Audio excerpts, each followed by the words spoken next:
तो नमस्कार दोस्तों, आज हम लोग हमारा जो असिस्टेंट प्रोफेसर में ज्योग्राफी का सिलेबस है, राजस्थान ज्योग्राफी का, उसको लास्ट ईयर के क्वेश्चन के माध्यम से पूरा का पूरा हम सिलेबस आज रिवाइज करने वाले मोटा मोटा। वो भी ज्योग्राफी के क्वेश्चन है, लास्ट ईयर में आए हुए 2021 के क्वेश्चन है उनके हिसाब से, क्योंकि इन्हीं टॉपिक से क्वेश्चन उठाए जाते हैं। तो हम इनकी व्याख्या करते हुए, एक्सप्लेनेशन करते हुए चलेंगे, तो हमारा सिलेबस है वो रिवाइज हो जाएगा। देखिए, शुरू करते हैं। पहला क्वेश्चन, सूची फर्स्ट को सूची सेकंड से सम्मिलित कीजिए। मेवाड़ पर्वतीय प्रदेश वाकटिक प्रदेश है और दृश्य, कौन सा दृश्य यहाँ पे मिलेगा? पहला क्वेश्चन देखते हैं। तो इसमें मेवाड़ पर्वतीय प्रदेश में आपको दृश्य मिलेगा गिरवा, ठीक है। हाडोती, हाडोती में मिलेगा आपको मुकुंदरा की पहाड़ियाँ। शेखावाटी, शेखावाटी में मिलेगा आपको अंतर प्रवाहित अफवाह। और क्या मिला दिया मैंने, बोल तो कुछ और रहा हूँ। शेखावाटी में मिलेगा आपको अंतर प्रवाहित अफवाह और घग्गर में नाले। अब मैं बताता हूँ आपको, जो हमारा मेवाड़ का क्षेत्र है दोस्तों, मेवाड़ का, इसमें मूलतः उदयपुर की बात करते हैं हम। उदयपुर में जो पहाड़ियाँ पाई जाती है, उनको दो तीन प्रकार की पहाड़ियाँ पाई जाती है। तो पाई जाती है मगरा, ठीक है ना। एक पाई जाती है गिरवा, ये पहाड़ियों के प्रकार से उदयपुर में मिलती है, ठीक है। और एक दृश्य पाया जाता है इसमें देशहरो, जो कटी फटी हरी पहाड़ियाँ होती है, हरी पहाड़ियाँ जिसमें मतलब हरियाली छाई होती है लेकिन कटी फटी होती है, देशहरो। इसके अलावा यहाँ मिलता है, ठीक है। और ये बात करते हैं फिर मुकुंदरा की पहाड़ियाँ, ये मिलती है दोस्तों कोटा और झालावाड़ में इनका विस्तार है। कोटा और झालावाड़ में इनका विस्तार है मुकुंदरा की पहाड़ियों का। और मुकुंदरा के नाम से हमारा वो एक टाइगर प्रोजेक्ट भी है, बाघ अभ्यारण्य। हमारा ये तीसरा बाघ अभ्यारण्य था, तीसरा, जो कि 2013 में घोषित किया गया।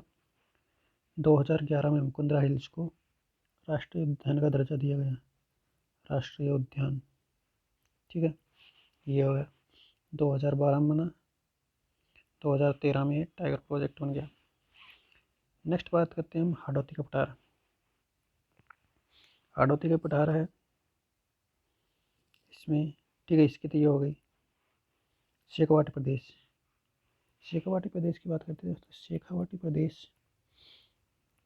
में हमारे जो अंतःप्रवाही नदियाँ है, अंतःप्रवाही, अंतःप्रवाही, क्योंकि जो नदी अपना जल समुद्र तक नहीं ले जा पाती, समुद्र तक नहीं ले जा पाती, ले जा पाती, तो उनको अंतःप्रवाह नदी कहते हैं, वो पहले ही विलुप्त हो जाती है। तो शेखवाट क्षेत्र में जैसे आपको बताओ, कांतली है, कांतली ये अंतःप्रवाह नदी है और ये सबसे महत्वपूर्ण नदी है अंतःप्रवाह की। अंतःप्रवाह की 100 किलोमीटर की लंबाई है।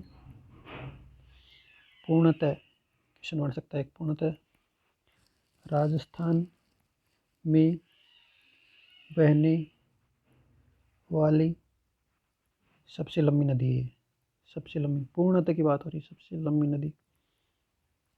वैसे तो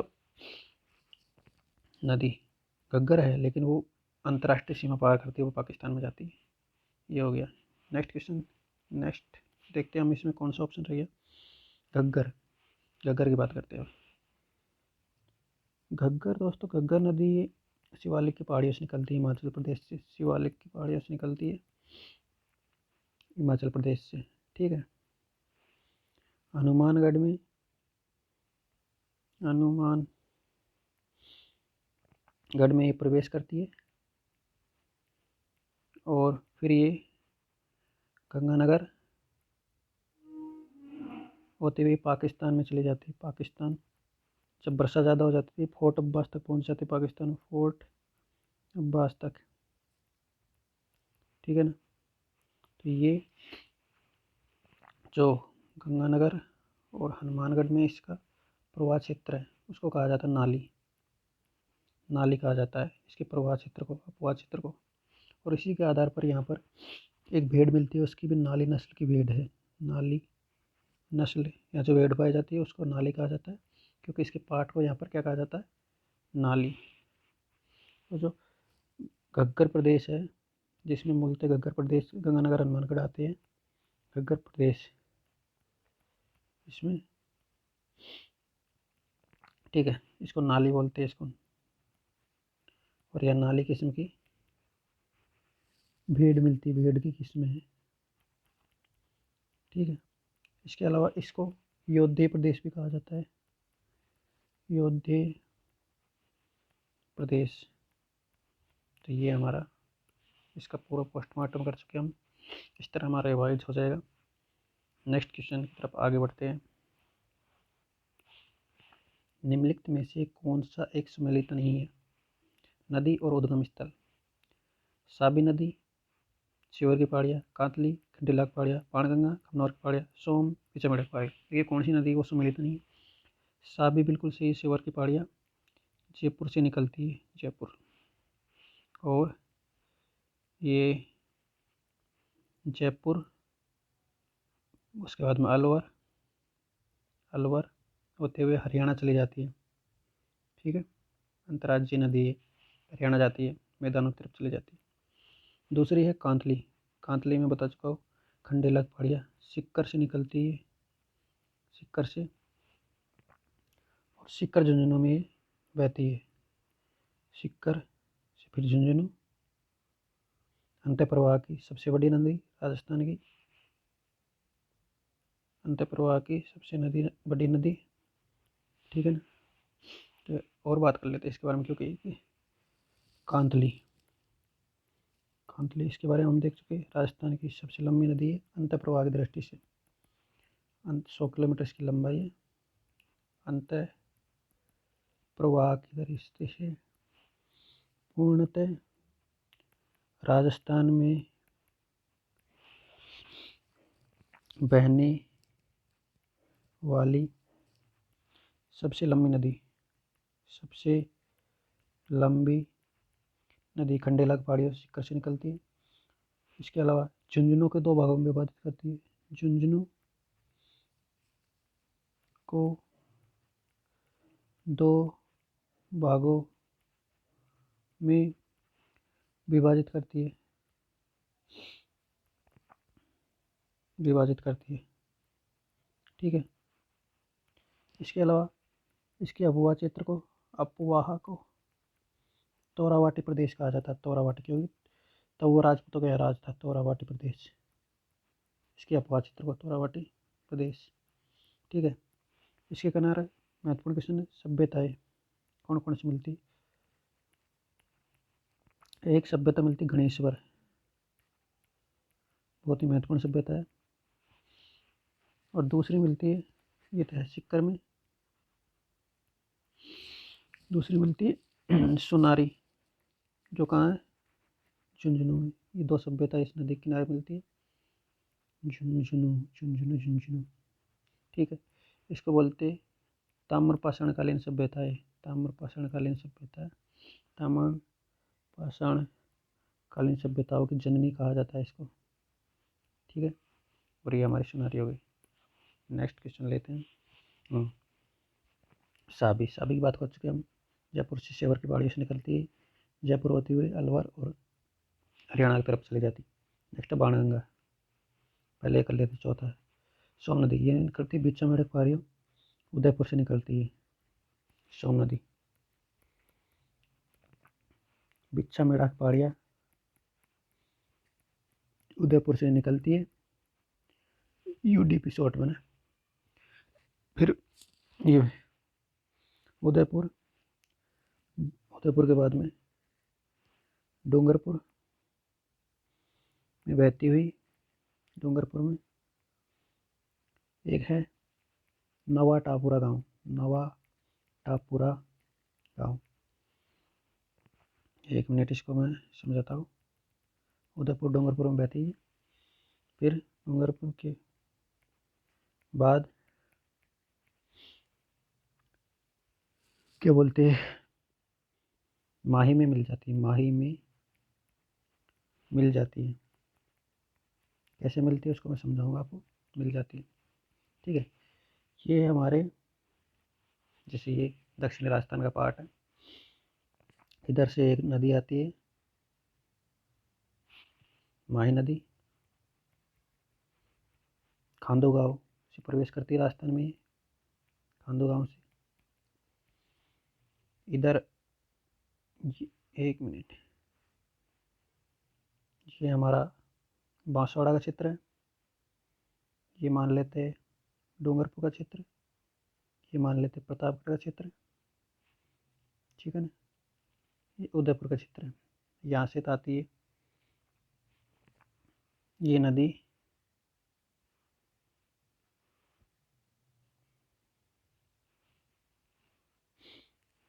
ये नदी आती है यहाँ से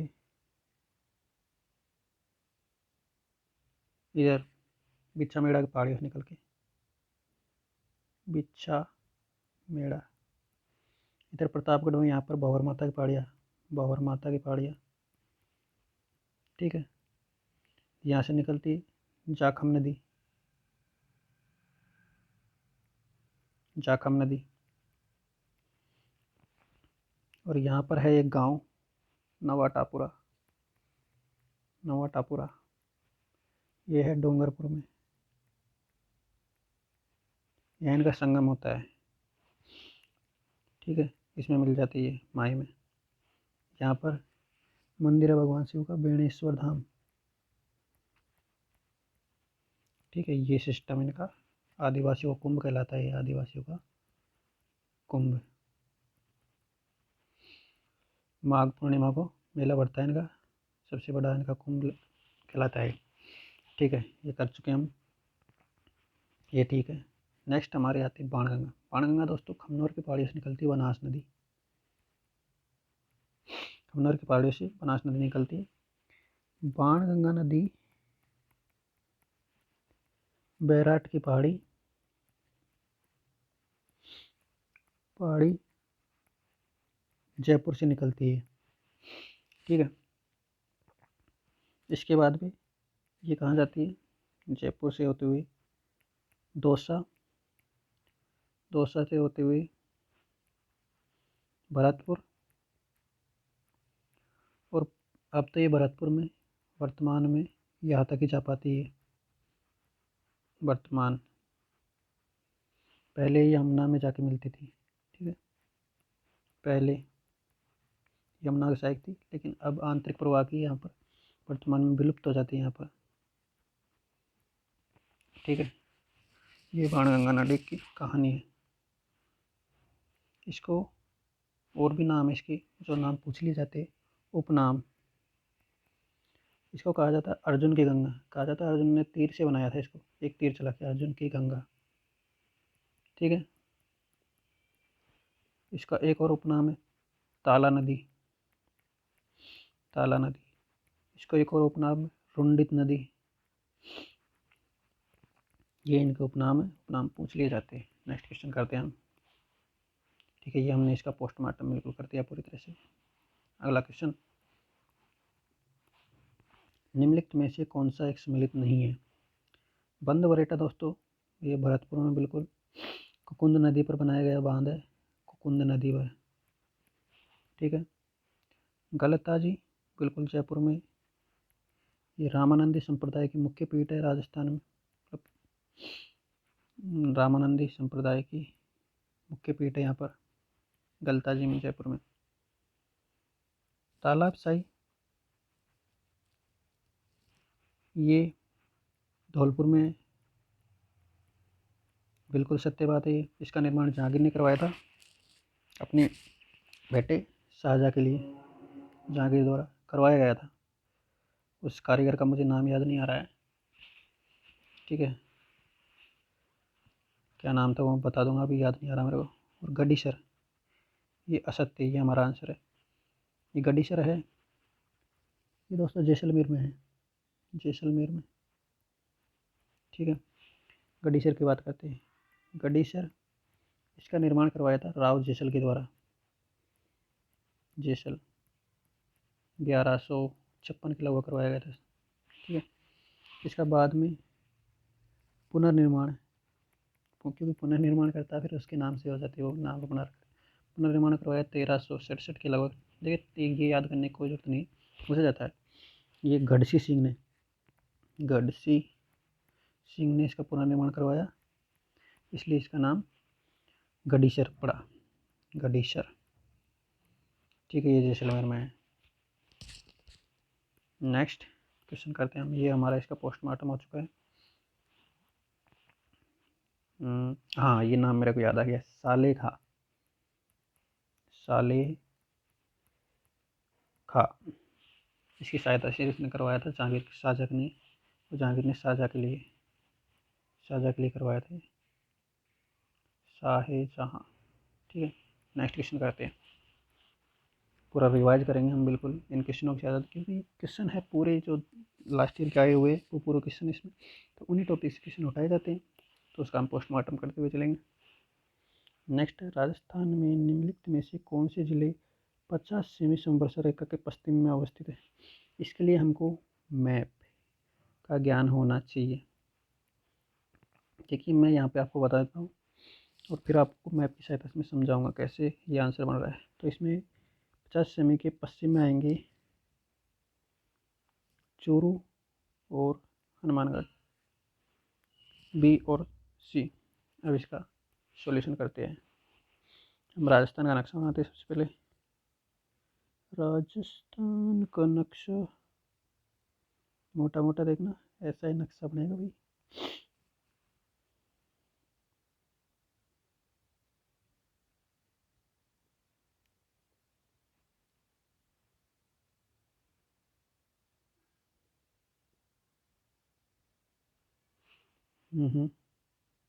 मोटा मोटा आइडिया।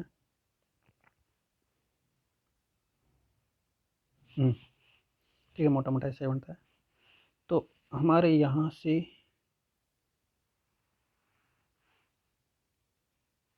एक मिनट,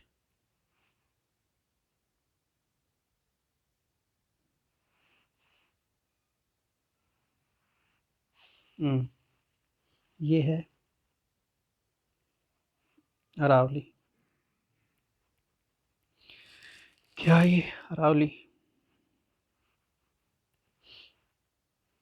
तो 50 सेमी संवर्षा रेखा है वो अरावली के मध्य से गुजरती है। ये 50 सेमी वर्षा रेखा, ये पता होना चाहिए जब भी हम इसी क्वेश्चन को हल कर पाएंगे। इसमें दे रखा हमको, ये तो दे रखा है चूरू, तो चूरू रहता है यहाँ पे। ठीक है, नहीं यहाँ पे चूरू है। इसमें हमको एक दे रखा है, एक मिनट देखता हूँ मैं क्या क्या दे रखा है।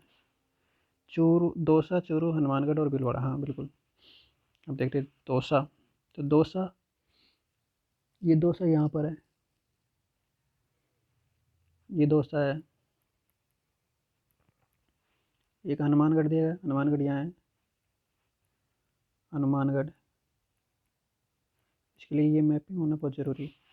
और एक दो हमको भीलवाड़ा, तो भीलवाड़ा ये यहाँ पर पड़ता है। अब आप खुद पता लगा दीजिए कि आपको इस 50 सेमी वर्षा रेखा है, इसके पश्चिम में कौन है और पूर्व में कौन है। तो हमसे पश्चिम में पूछा गया, तो पश्चिम में ये दो है। पश्चिम में अगर ये पूछता पूर्व में कौन है, तो पूर्व में दौसा और भीलवाड़ा हो। इस तरह इसका आंसर हमारा ये बन जाएगा। ठीक है, तो ये इस तरह इसका क्वेश्चन करना था हमको। एक बात और मैं आपको समझाता हूँ, ये राजस्थान है हमारा।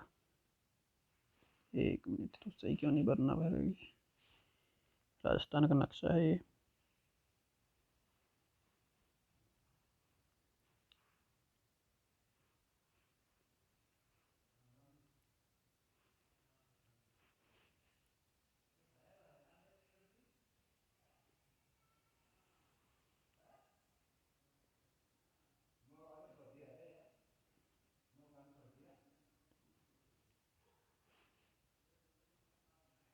मोटा मोटा मान लीजिए ये राजस्थान का नक्शा है। ठीक है, तो ये हमारी अरावली है, क्योंकि इसका विस्तार इधर दक्षिण में ज़्यादा चौड़ाई इसकी, मध्य में सबसे कम है इसकी चौड़ाई, अजमेर में, और ये उत्तरम। तो इसके मध्य से निकलती 50 सेमी संवत्सर रेखा, और एक है 25 सेमी संवत्सर रेखा, 25 सेमी। तो इसकी 25 सेमी के इधर है वो तो शुष्क मरुस्थल है इधर तो, और इधर जो 25 और 50 के बीच में है वो है अर्ध शुष्क मरुस्थल। 25 सेमी इसको दो भागों में डिवाइड कर देती पूरे मरुस्थल के, अर्ध शुष्क मरुस्थल। ठीक है, तो इस तरह है। और एक है 10 सेमी, इसमें तो बिल्कुल अति शुष्क है, अति शुष्क। ये हो गया। नेक्स्ट क्वेश्चन करते हैं हम।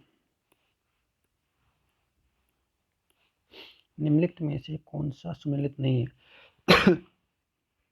देखिए, जरगा, जरगा उदयपुर, कुंभलगढ़ राजसमंद, और कामनाथ सिरोही, और रघुनाथगढ़ सिक्कर। पहाड़ियाँ दी गई है, ऐसा ट्रेंड रहता है पहाड़ियाँ पूछने का। तो हम देखते हैं भाई कौन सा सम्मिलित नहीं है। बिल्कुल जरगा उदयपुर में ही है, ये पहाड़ी जरगा उदयपुर में ही है। कुंभलगढ़ राजसमंद में 1224 मीटर की ऊंचाई इस पहाड़ी की। और रघुनाथगढ़ सिक्कर में है, बिल्कुल सही बात है, सिक्कर में है 1055।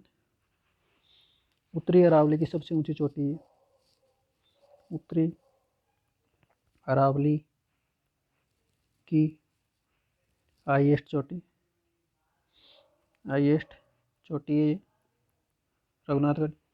कामनाथ, ये सिरोही में नहीं है, सिरोही में नहीं है।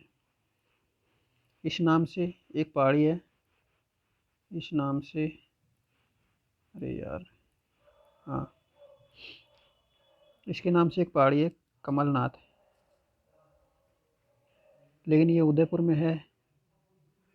इसकी ऊंचाई 1001 मीटर है।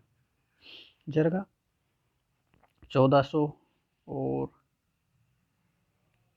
31 मीटर के लगभग है इसकी ऊंचाई। तो ये हमारा इसका दूसरी महत्वपूर्ण पहाड़ी मैं बता दूँ आपको, राजस्थान की अरावली की। जैसे अरावली की मैं बात करता हूँ आपको, अरावली को हम 3 भागों में डिवाइड करते हैं। दक्षिण अरावली, दक्षिण से उत्तर की तरफ जाते हैं, इसकी ऊंचाई कम होती जाती है। दक्षिणी अरावली, मध्य अरावली, मध्य अरावली, और उत्तरी अरावली, उत्तरी अरावली। ठीक है। दक्षिण अरावली में सबसे ऊंची मिलेगी आपको गुरु शिखर, गुरु शिखर 1722, एक मंदिर समेत 27 हो जाती है। ठीक है, 1722।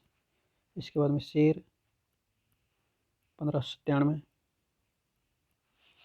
ठीक है, और भी है, शेर है, दिलवाड़ा है, और भी है।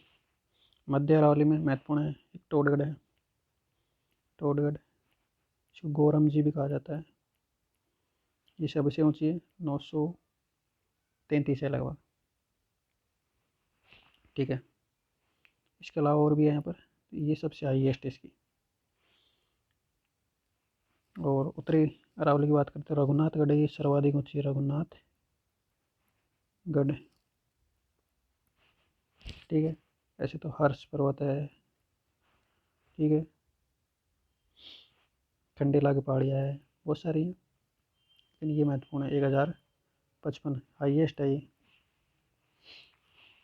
इसमें सबसे कम विस्तार है, सबसे कम विस्तार पाया जाता है। ये मध्य अरावली सिर्फ अजमेर में मिलती है, हमको अजमेर में मिलती है।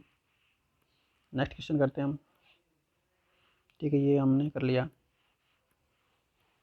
क्योंकि इनके हिसाब से हमारा पूरा रिवीजन हो जाएगा। ये लास्ट ईयर के सारे क्वेश्चन है जो भी आए हुए हैं एग्जाम के, 2021 की क्वेश्चन है। तो जिन भी टॉपिक से आए उनका हम पूरा रिवाइज करेंगे, और सभी टॉपिक के क्वेश्चन उठाए गए लगभग निम्नलिखित में से। और हम व्याख्या कर रहे हैं तो सारा हमारा सिलेबस मोटा मोटा रिवाइज हो जाएगा एक कम समय में। निम्नलिखित में से कौन सा क्षेत्र सतही जल द्वारा मृदा अपरदन से सर्वाधिक प्रभावित है? गढ़वाल प्रदेश, शेखावट प्रदेश, चंबल प्रदेश, मारवाड़ प्रदेश। अब जल से अपरदन होता है मतलब नदी बह रही हो, गढ़वाल प्रदेश में बहती है लूनी नदी, इसके द्वारा ऐसा कोई अपरदन नहीं होता भाई। शेखावाटी प्रदेश में मुख्य नदी है कांतली, तो इसके द्वारा भी अपरदन की कोई ऐसी खबर आती नहीं है। मारवाड़ प्रदेश में तो लूनी ही मुख्य नदी है, ठीक है, तो लूनी ही मुख्य नदी है। तो अब बात करते हैं चंबल की। चंबल क्या करती है दोस्तों, ये चलती है ना तो थोड़ा ज़मीन को गहराई से काटती है, क्योंकि ढलान होती है तो गहराई से काटती है, तो क्या बोलते हैं, नालियाँ बन जाती है, नालियों का निर्माण हो जाता है और खड्डे बन जाते हैं, जिसको बोलते हैं उत्खात भूमि, कभी कभी डायरेक्ट भूमि, जिसको कहते हैं बेडलैंड, इसका निर्माण होता है। डायरेक्ट बेडलैंड के नाम से भी आ जाता है ये क्वेश्चन में, ठीक है। तो यहाँ पर ये उत्खात भूमि का निर्माण करती है, उत्खात भूमि। और फिर इनको बोलते हैं हम बीहड़ क्षेत्र, चंबल के बीहड़ क्षेत्र का निर्माण होता है इससे। तो ये सर्वाधिक अवनालिका अपरदन, इसको अवनालिका बोला जाता है, अवनालिका अपरदन करती है, अवनालिका अपरदन। तो इस सर्वाधिक काटने वाली ज़मीन को हमारी नदी अपरदन करती है, ठीक है। चंबल नदी की बात कर लेते हैं हम, चंबल की। तो ये मध्य प्रदेश से आती है चौरासीगढ़ चित्तौड़ से हमारे राजस्थान में प्रवेश करती है, चित्तौड़ से प्रवेश, ठीक है। और ये कोटा, बूंदी और सवाई माधोपुर, करौली, धौलपुर, यहाँ पर बहती हुई यूपी में चली जाती है। तो ये 3 जगहों में बहती, एमपी, राजस्थान और यूपी, 3 राज्यों में बहती है। अंतर्राज्यीय नदी है, अंतर्राष्ट्रीय नदी एकमात्र नदी सिर्फ घग्गर है। नेक्स्ट क्वेश्चन की तरफ हम आगे बढ़ते हैं, ठीक है। लूनी नदी की बात कर लेते हैं, लूनी नदी की भी बात कर लेते हैं, इसमें आया है तो लूनी नदी को कहा जाता है आधी खारी आधी मीठी, आधी खारी आधी मीठी। क्यों? क्योंकि इसका जल है दोस्तों बालोतरा तक मीठा, बाद में खारा हो जाता है, कहाँ से निकलती है? नाग पहाड़, अजमेर से उद्गम होता है इसका, ठीक है। और अजमेर, ठीक है, नागौर, NCR शॉर्ट में लिखते। जोधपुर, इसका अपवाद क्षेत्र की बात करें, जोधपुर और पाली, जालौर, सिरोही, ये इसका अपवाद क्षेत्र है, सिरोही, ठीक है। एक डिस्ट्रिक्ट हम छोड़ चुके हैं, एक बाड़मेर में इसका अपवाद क्षेत्र में आता है, बाड़मेर, बालोतरा तक मीठी होती है ना, ठीक है। तो बाड़मेर की बात कर लेते हैं, ये क्वेश्चन पूछा जाता है बाड़मेर, कि बाड़मेर समुद्र तल से बहुत नीचे स्थित है, बाड़मेर क्योंकि समुद्र तल से नीचे, इसी लेवल से समुद्र तल से नीचे, इसलिए ऐसा क्वेश्चन आता है जब नाग पहाड़, ऐसा क्वेश्चन पूछा जाता है, नाग पहाड़ अजमेर में ज़्यादा बारिश होती है तो बालोतरा में बाढ़ आती है, क्योंकि नीचा है ना प्रदेश, बालोतरा में बाढ़ आती है, ये लो हमारी लूनी नदी की सहायक नदी पूछी जाती है, मैं सहायक नदी आपको बता देता हूँ। जैसे ये नाग पहाड़,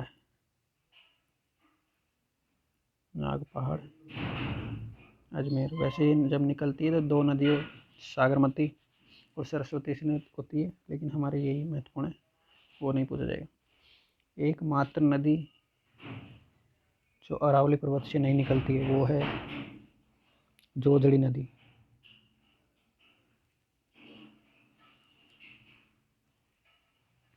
जोजड़ी अरावली से नहीं निकलती है, एकमात्र नदी अरावली से नहीं निकलती है। पोंडलो गांव की पहाड़ी से निकलती है, पोंडलो गांव की पहाड़ी जोधपुर से। इसके अलावा दाहिनी तरफ की एकमात्र नदी है, ठीक है। इसमें बांडी नदी मिलती है, इसकी सहायक नदियों की बात कर लेते हैं। बांडी, क्योंकि जो बाड़मेर में सबसे ज़्यादा रंगाई छपाई उद्योग सबसे ज़्यादा प्रभावित होती है बांडी नदी, तो इसकी बांडी नदी इसमें मिलती है, तो इस वजह से ये लूनी इससे प्रदूषित होती है। बांडी की सहायक है गुहिया नदी, ठीक है, बांडी। फिर इसकी सहायक नदी की बात कर लेते हैं, कौन कौन सी। लीलड़ी, जो जोजड़ी कर चुके हम, सूखड़ी, मीठड़ी, क्रम याद मत रखना, वैसे कौन कौन सी। मीठड़ी ये मुख्य सहायक नदी इसकी। सागी ये इसकी नहीं, खारी इसकी सहायक नदी है। तो ये हमारी लूनी नदी होती है, महत्वपूर्ण नदी है पश्चिमी राजस्थान की। नेक्स्ट क्वेश्चन करते हैं। राजस्थान का एकमात्र जिला जहाँ पर पाइराइट का भंडार है। भीलवाड़ा, राजसमंद, तौसा, सीकर। भीलवाड़ा में आपको मिलेगा अभ्रक, खनिज की दृष्टि से सबसे ज़्यादा अभ्रक। दांता, भूणास क्षेत्र में अभ्रक मिलता है। यहाँ पर सबसे ज़्यादा अभ्रक से संबंधित कोई भी आप अभ्रक की ईंटों की बात करो, कुछ भी आओ, तो भीलवाड़ा में मिलेगा। भीलवाड़ा में आपको सीसा सस्ता मिलेगा। सीसा सस्ता कहाँ पे मिलेगा? रामपुरा आगूचा में। रामपुरा आगूचा में सीसा सस्ता मिलेगा। और राजसमंद में क्या मिलेगा आपको? राजसमंद में आपको सीसा सस्ता मिलेगा। राजपुर दरीबा में सीसा सस्ता मिलेगा, बिल्कुल आपको सीसा सस्ता यहाँ पे मिलेगा। शीशा जस्ता के साथ चांदी भी निकलती है। बात करते हैं दौसा की। दौसा में हमको मिलता है दोस्तों लोयस्क,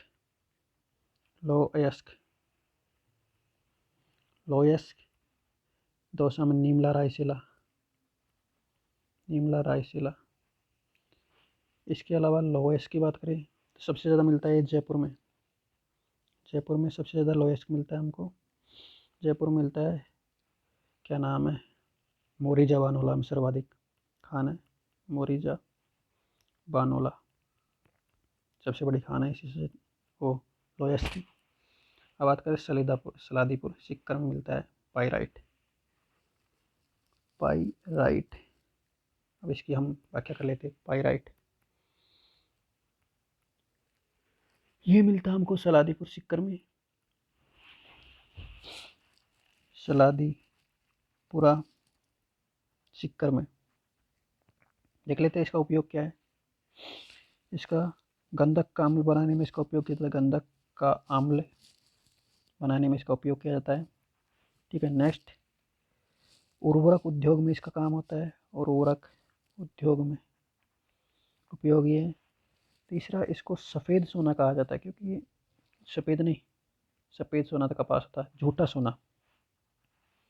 झूठा सोना क्योंकि सोने की तरह दिखाई देता है, झूठा सोना भी कहा जाता है। अब बात करते हैं सीकर में एक और महत्वपूर्ण खनिज है, क्या नाम है, कैल्साइट। ये भी सीकर में मिलता है। ये हो गए खनिज से रिलेटेड। मैं बात करूँ आपको, लोयस्क महत्वपूर्ण है।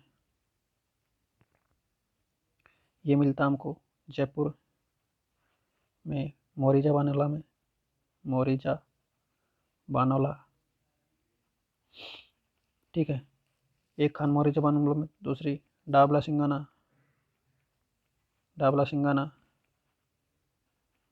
झुंझुनू में। तीसरी निमला रायसीला, निमला रायसीला। दौसा में। इसके अलावा ये 3 महत्वपूर्ण है, थुरुंडेर उदयपुर में मिलता है ऐसे तो। लो इसके बारे में बात करते हैं हम, क्योंकि खनिज पूछा जाता है। एक है वोलेस्टोनाइट, इसमें हमारा एक अधिकार है वोलेस्टोनाइट, ये मिलेगा आपको सिरोही में मोटा मोटा। एक है फ्लोर्सपार, फ्लोर्सपार, ये मांडो की पाल डूंगरपुर में आपको देखने को मिलेगा।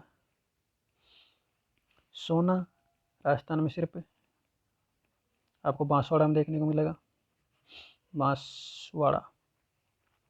जगह के नाम पूछे तो आनंदपुरा भूकिया, आनंदपुरा भूकिया, आनंदपुरा व जगतपुरा भूकिया, गतपुरा भूकिया। ठीक है। पन्ना राजसमंद में। मुल्तानी मिट्टी, मुल्तानी मिट्टी बाड़मेर और बीकानेर के क्षेत्र में मिलती है, ज़्यादातर बाड़मेर मिलती है। और बोसर clay, fire clay, ball clay, ball clay, clay में ना मिट्टी होती है। और चीनी मिट्टी, चीनी मिट्टी, ये मिट्टियाँ खनिज की दृष्टि से महत्वपूर्ण चीज़ मैं आपको बता रहा हूँ दोस्तों। मुल्तानी मिट्टी ये मिलती है बीकानेर में, बीकानेर में। टंगस्टन महत्वपूर्ण खनिज है, टंगस्टन पूछा जाता है। टंगस्टन एक ही खान बहुत महत्वपूर्ण है, और ये विद्युत बल्ब में काम आता है टंगस्टन। डेगाना बाकरी, डेगाना नागौर में इसकी खान है, ये यही महत्वपूर्ण है। इसके अलावा तो मिलता तो सिरोही में भी है, वालदा क्षेत्र में मिलता है, लेकिन ये महत्वपूर्ण है। और बात करते हैं कोयला, कोयला हमारा लिग्नाइट किस्म का कोयला मिलता है, सबसे ज़्यादा मिलता है पलाना में, सबसे बड़ी खान पलाना बीकानेर में, बीकानेर। प्राकृतिक गैस की बात करें तो ये सर्वाधिक मिलती है हमको जैसलमेर में, घोटारू, मनिया टिब्बा, जैसलमेर में, जैसलमेर। जैसे घोटारू हो गया, मनिया टिब्बा हो गया, मनिया टिब्बा हो गया, ये महत्वपूर्ण है। ठीक है। और कौन सा खनिज है महत्वपूर्ण खनिज की बात करते हैं तो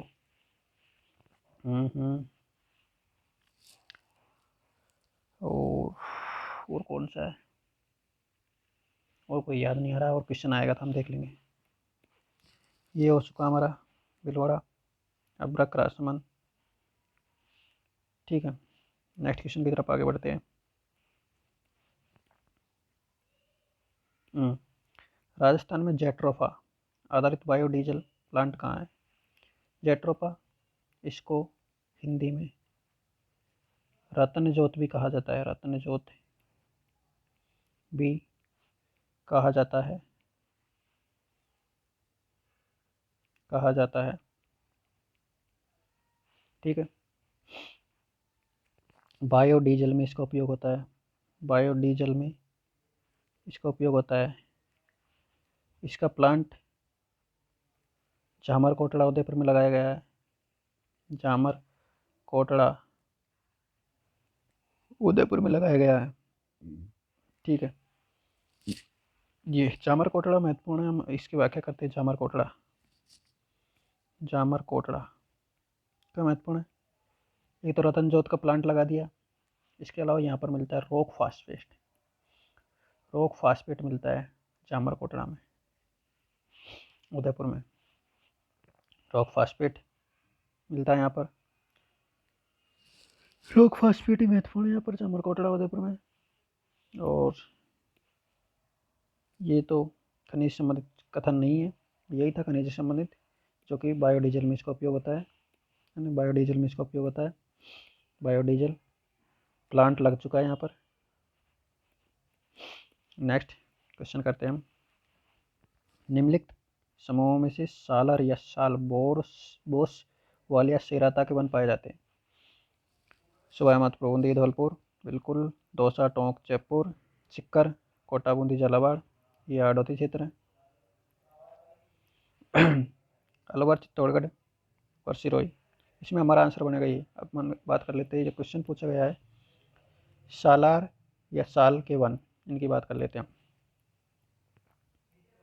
सालार या फिर सालवन। सालवन ये मिलते 450 मीटर से अधिक ऊंचाई पर पाए जाते हैं। ऊंचाई पर पाए जाते हैं मुख्य रूप से मेवाड़ क्षेत्र। मुख्य रूप से मेवाड़ मतलब आप उदयपुर की बात कर सकते हो, सर्वाधिक उदयपुर मिलते हैं। उदयपुर, राजसमंद, पाली में मिलते हैं ना, चित्तौड़ में मिलते हैं। जहाँ भी 4.5 से ऊपर पहाड़ी वहाँ मिल जाते हैं। मुख्य रूप से सर्वाधिक उदयपुर मिलते हैं सालर वन। बात कर लेते हैं सालर वन में, इसके अलावा इनकी इनकी अधिकता होती है, इसलिए इनका नाम सालर वन। इनकी अधिकता होती है, सालर वृक्ष है उनकी अधिकता होती है। अधिकता सालर वृक्ष की होती है, साल वृक्ष की अधिकता होती है, इसलिए सालर वन कहा जाता है। इसके अलावा यहाँ पर और की बात करें तो यहाँ पर ढाक, पलाश, शीशम ये भी वृक्ष पाए जाते हैं इसमें, ठीक है। दूसरा, इस साल का गोंद गोंद प्राप्त होता है, इससे गोंद प्राप्त होता है। साल के वृक्ष की लकड़ी का प्रयोग है वो पैकिंग सामग्री में भी किया जाता है। पैकिंग सामग्री में भी किया जाता है। तो इसकी व्याख्या ये हो चुकी है। ये साल के वन हो गए।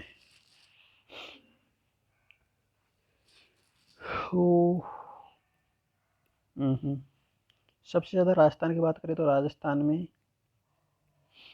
सर्वाधिक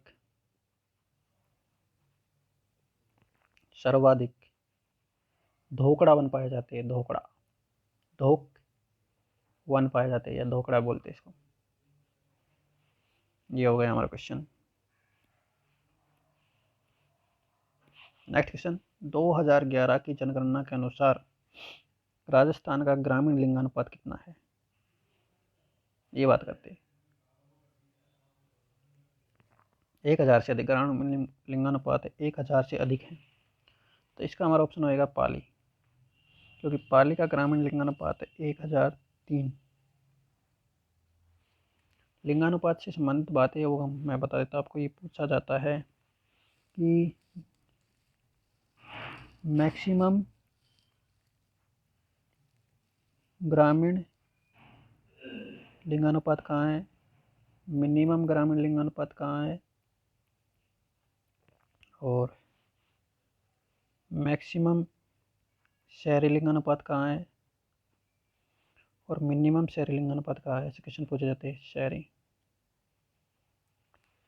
तो मैक्सिमम ग्रामीण तो है पाली, हम बात कर चुके हैं, 1003। मिनिमम है धौलपुर, जहाँ पर 841 है। मैक्सिमम शहरी है टोंक में, इसका 985 है। मिनिमम शहरी मिलेगा आपको जैसलमेर में, और वो है 807। तो ये हमारे लिंगानुपात से संबंधित महत्वपूर्ण क्वेश्चन। नेक्स्ट क्वेश्चन आगे बढ़ते हैं। वर्ष 2001 से 2011 के मध्य ग्रामीण एवं नगरीय जनसंख्या का 10 के परिवर्तन है। फैक्चुअल क्वेश्चन है, तो हमको याद करना पड़ेगा, तो रटना पड़ेगा डाटा।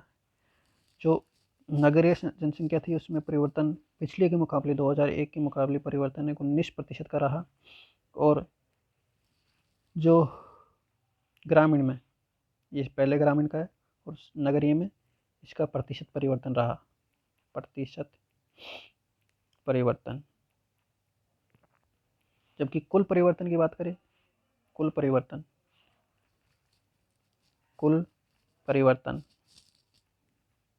की बात करें 2001 से लेकर 2011 के मध्य तो हो रहा है हमारे जनसंख्या में प्रतिशत परिवर्तन दर 21.3%।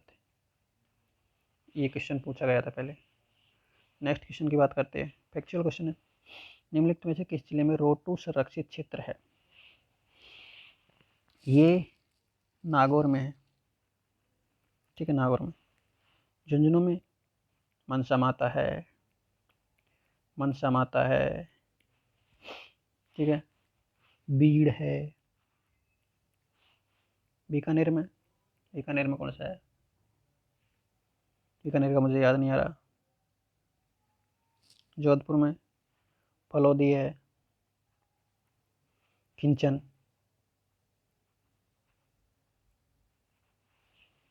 नेक्स्ट हम बात करते हैं जो संरक्षित क्षेत्र है ना, संरक्षित क्षेत्र है वर्तमान में 27 हो चुके हैं, ठीक है। तो इनमें से क्वेश्चन पूछा जाता है, सबसे पहला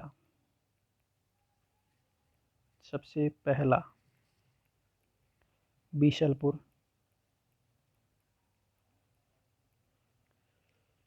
टोंक। सबसे छोटा पूछे जाते हैं, सबसे छोटा ये है रोटू, सिर्फ 0.7 वर्ग किलोमीटर का है इसका एरिया, सबसे छोटा है। सबसे बड़ा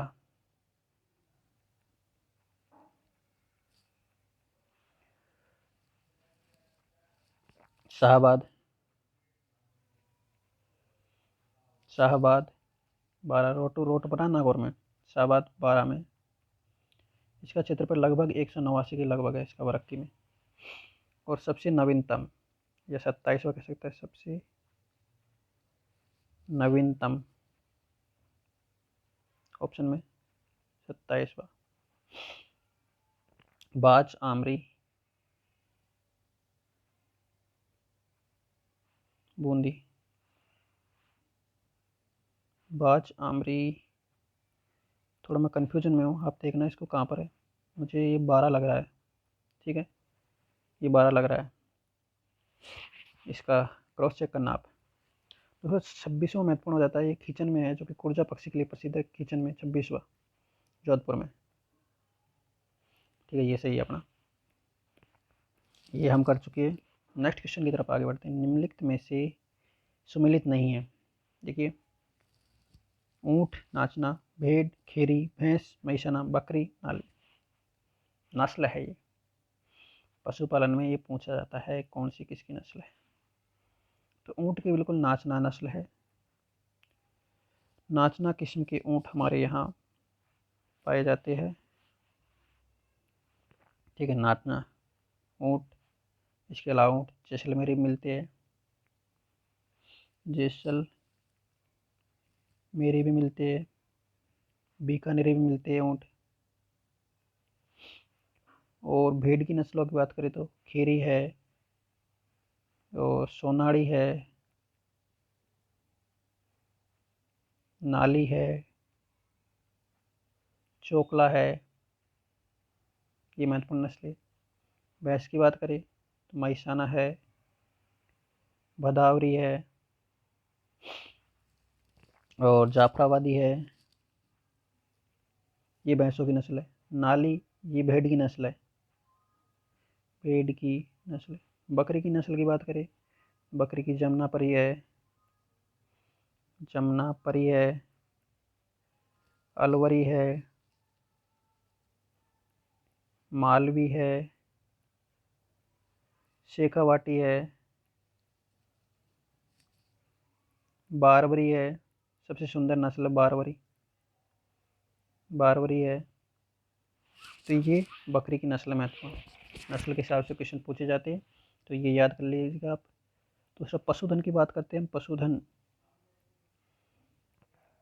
जो वर्तमान में हमारे यहाँ 568 लाख है। पिछली जनगणना में पिछले बार हमारे थे 577, तो इस बार कमी हुई है ये, कमी। तो कमी कितने की हुई ये भी पूछा जाता है। कमी 1.66% की कमी हुई है, ये पूछा जाता है।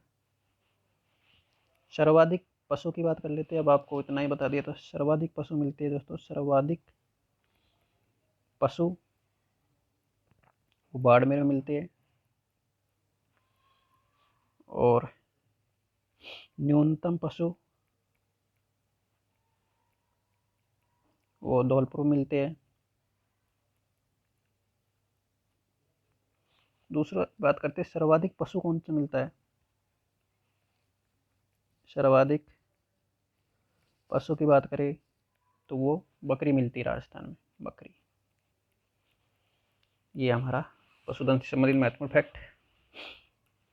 नेक्स्ट क्वेश्चन की तरफ आगे बढ़ते हैं। मक्का के उत्पादन में कौन सा, मक्का राजस्थान में मुख्यतः कौन से भाग में उत्पादित किया जाता है। दोस्तों अगर हम मक्का की बात करें,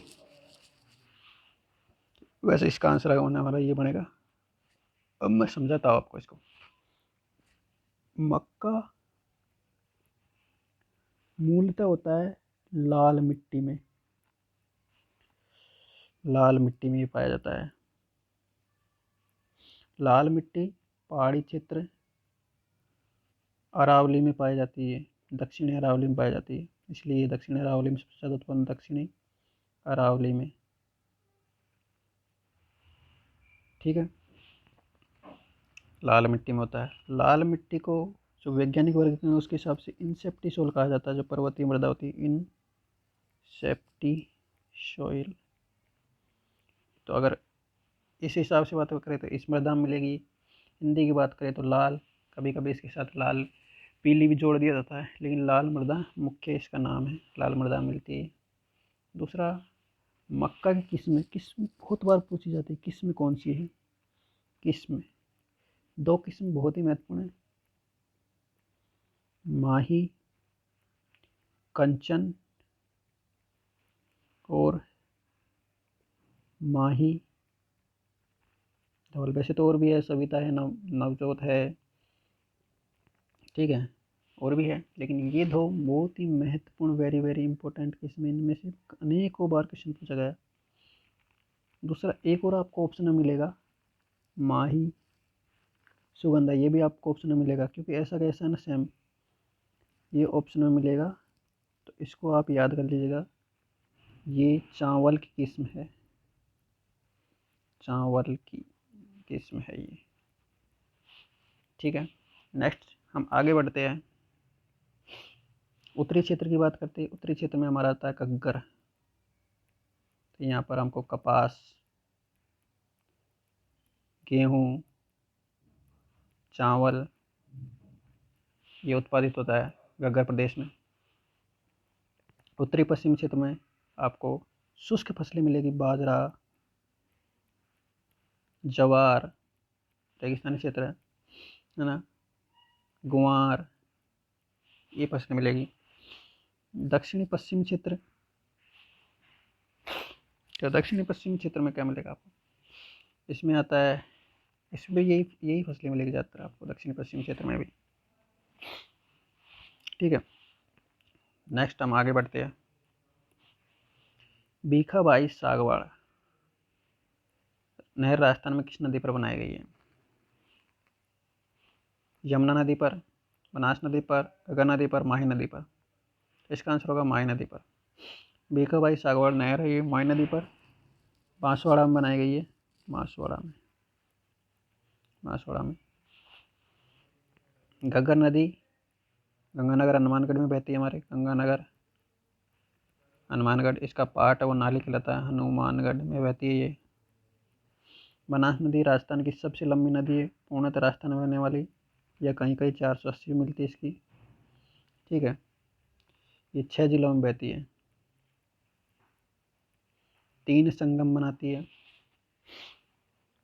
शॉर्ट में बता दूँ आपको, राजसमंद की खमनोर की पहाड़ी से निकलती है ये भीलवाड़ा में जाती है, ये चित्तौड़गढ़ में जाती है, ठीक है, ये अजमेर में जाती है, ये टोंक में जाती है, और ये सवाई माधोपुर में जाकर रामेश्वर घाट में 1 2 3 4 5 6 जिलों में बहती है और चंबल में मिल जाती है। चंबल की सहायक नदी है ये।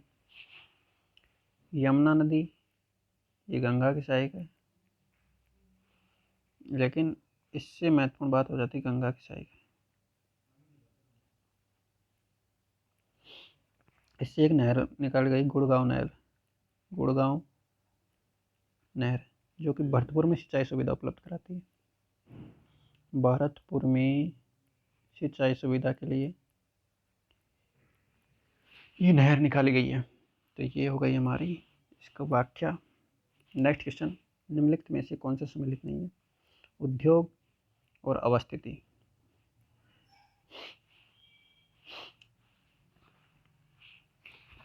तो स्टेट वुलन मिल है ना, ये चूरू, पानी के मीटर जयपुर, सीमेंट मोडक और सूती वस्त्र ब्यावर। तो देखिए स्टेट वुलन मिल आपको मिलेगी बीकानेर में। वुलन का मतलब होता है ऊन। इससे संबंधित एक महत्वपूर्ण फैक्ट है, ऊन विकास बोर्ड। ये क्वेश्चन में पूछा जाता है ऊन विकास बोर्ड कहाँ है, तो ये याद रखिएगा। ये मिलेगा आपको जोधपुर में। पानी के मीटर बिल्कुल सही बात है, ये जयपुर में मिलती है। सीमेंट मोडक कोटा में मिलता है। सूती वस्त्रों की जो सबसे ज़्यादा ब्यावर मिलती है, ब्यावर अजमेर। ठीक है, ये सूती वस्त्र हो गया। सूती वस्त्र राजधानी हमारे भीलवाड़ा कहा जाता है। भीलवाड़ा सबसे ज़्यादा प्रसिद्ध है इसके लिए। नेक्स्ट क्वेश्चन की तरफ आगे बढ़ते हैं। जवाहर सागर वन्य जीव अभ्यारण्य मुख्यतः कौन से जिले में अवस्थित है? तो ये भाई साहब मुख्यतः की बात करें तो चित्तौड़गढ़ में। वैसे ये कोटा में भी है, कोटा में फैला हुआ है, और थोड़ा बहुत बूंदी भी इसमें आ जाता है। मुख्यतः चित्तौड़गढ़ और कोटा में है। हमारे यहाँ ऑप्शन में सिर्फ चित्तौड़गढ़ है। जवाहर सागर की बात ही कर लेते हैं। जवाहर सागर वन्य जीव अभ्यारण्य, इसमें मुख्य रूप से चंबल नदी बहती है। चंबल नदी बहती है। चलिए बात करते हैं यहाँ पर घड़ियालों की शरण स्थली।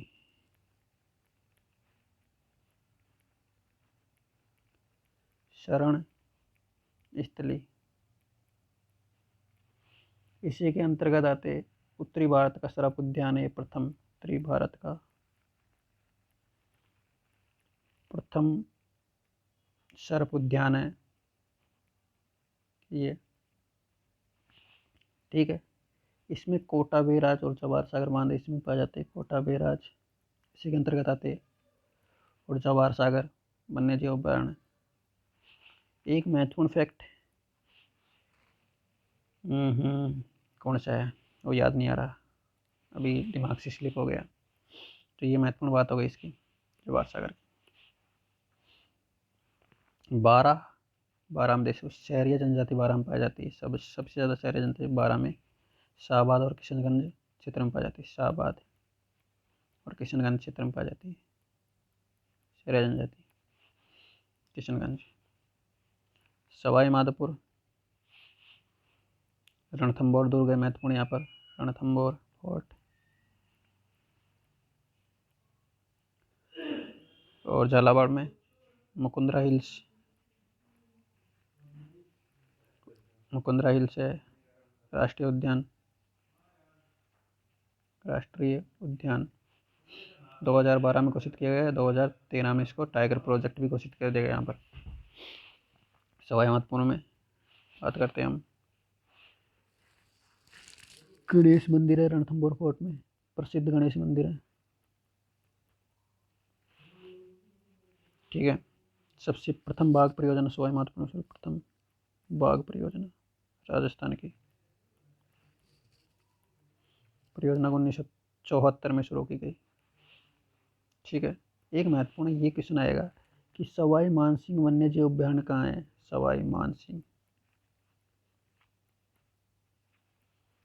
वन्य जीव अभ्यारण्य, तो हम सब ज़्यादातर ये करेंगे कि ये जयपुर में है, ये करेंगे अगर ऑप्शन में आएगा, लेकिन ये हमको नहीं करना है, ये सवाई माधोपुर में है,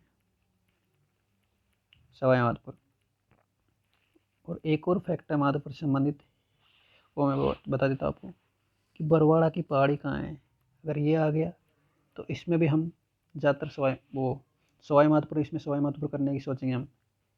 ठीक है, लेकिन ये है जयपुर में, तो ये एक दोनों से बिल्कुल अलग फैक्ट है। बरवाड़ा आपको जयपुर में मिलेगा, सवाई मानसिंह आपको सवाई माधोपुर में मिलेगा। तो ये हमारा इस क्वेश्चन की व्याख्या।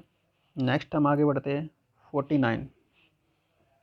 वर्ष 2000 में अकाल व सूखा से प्रभावित गांवों की संख्या सर्वाधिक। Factual question. अकाल जो 2002 और 3 का पड़ा था दोस्तों, सर्वाधिक गांव इससे प्रभावित हुए। सर्वाधिक गांव सिर्फ धौलपुर को छोड़कर पूरा हमारा राजस्थान इसकी चपेट में आएगा। धौलपुर को छोड़कर पूरा राजस्थान इसकी चपेट में आया था। मतलब 100 वर्षों में ऐसा अकाल पड़ा था। ये 100 वर्षों में इसको एक नाम दिया गया। देखा, अकाल जो 2002-3 में पड़ा था ना, ये इसको नाम दिया गया था मैक्रो ड्राउट, ये नाम दिया गया था इसको। अकाल 3 प्रकार का होता है। एक तो होता है अन्न अकाल, जब अन्न की कमी हो जाती है। एक होता है द्विकाल, इसमें अन्न व चारा की कमी हो जाती है, अन्न और चारा की कमी। तीसरा होता है त्रिकाल, इसमें अन्न, चारा व पानी तीनों की कमी हो जाती है, इसलिए इसको त्रिकाल कहा जाता है। महत्वपूर्ण अकाल कौन कौन सी वो पूछी जाती है। जैसे सहसा बुधसा काल, सहसा बुधसा अकाल, ये कब पड़ा था। फैक्टर पूछ लिए जाते हैं। ये पड़ा था 1842-43 में। एक अकाल है 40 अकाल,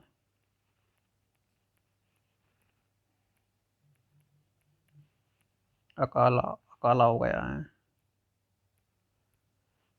अकाल, ये पड़ा था 1983-84 में। एक है सबसे महत्वपूर्ण 56 अकाल, 56 अकाल, ये पड़ा था 1899 में, 1899।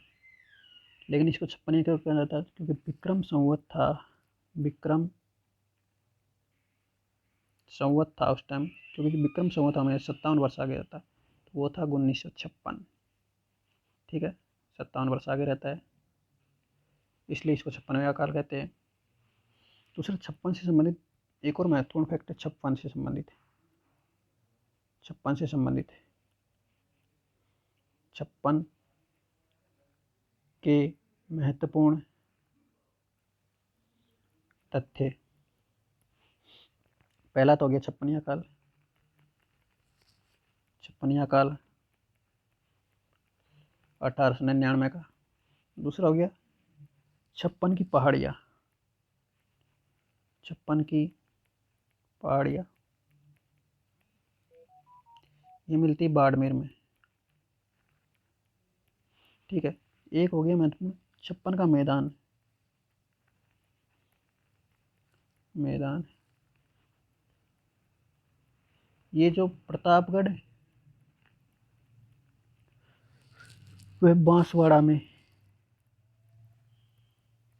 माही के मैदान को 56 का मैदान कहते हैं। माही बेसिन इसका मैदान है, इसको 56 का मैदान कहते हैं। तो ये हमारे अकाल से संबंधित महत्वपूर्ण फैक्चुअल डाटा था, इसमें इसको रटना ही है, पूछा गया था पहले ये क्वेश्चन। नेक्स्ट, रंगाई छपाई उद्योग के कारण निम्नलिखित में से राजस्थान का कौन सा जिला जल प्रदूषण से सर्वाधिक प्रभावित है। दोस्तों मैंने आपको पहले ही बताया था। ये जो रंगाई छपाई उद्योग है, ये इसके कारण सबसे ज़्यादा प्रभावित होती है हमारी बांडी नदी। बांडी नदी सर्वाधिक प्रभावित होती है, प्रभावित है। ठीक है, ये जाती है लूनी में, इसलिए लूनी भी इससे प्रभावित होती है। लूनी की सहायक है, सहायक। बांडी कहाँ पर बहती है? बांडी पाली में बहती है। ठीक है ना। इसके लिए एनजीटी ने 2017 में बैन भी लगाया था। 2017 में बहुत सारी जो इससे संबंधित उद्योग थे उनको बंद भी करवाया था, बैन भी करवाया था, प्रतिबंध लगाया था। तो ये हो गया महत्वपूर्ण बात है रंगाई छपाई उद्योग की। नेक्स्ट क्वेश्चन आगे बढ़ते हैं हम, क्योंकि इसमें फैक्चुअल है, कोई इसमें समझाने की बात नहीं है। राजस्थान में निम्नलिखित में से कौन सा जिला मूंगफली के उत्पादन में अग्रणी है? दोस्तों, मूंगफली की बात करें, पश्चिमी राजस्थान में सर्वाधिक होती है। पश्चिमी राजस्थान में, बीकानेर में सर्वाधिक, बीकानेर में सर्वाधिक मैक्सिमम। तिलहन की फसल है, फसल है, खरीफ की फसल है,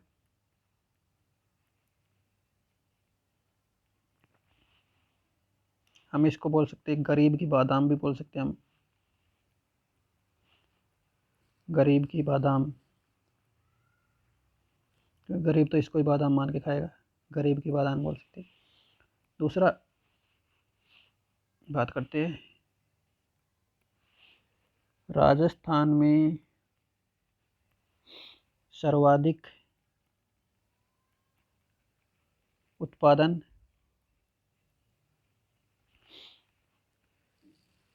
वो बीकानेर के, क्या लिखती है भैया, बीकानेर के लूणकसर में होता है। लूणकरणसर, लूणकरणसर में होता है,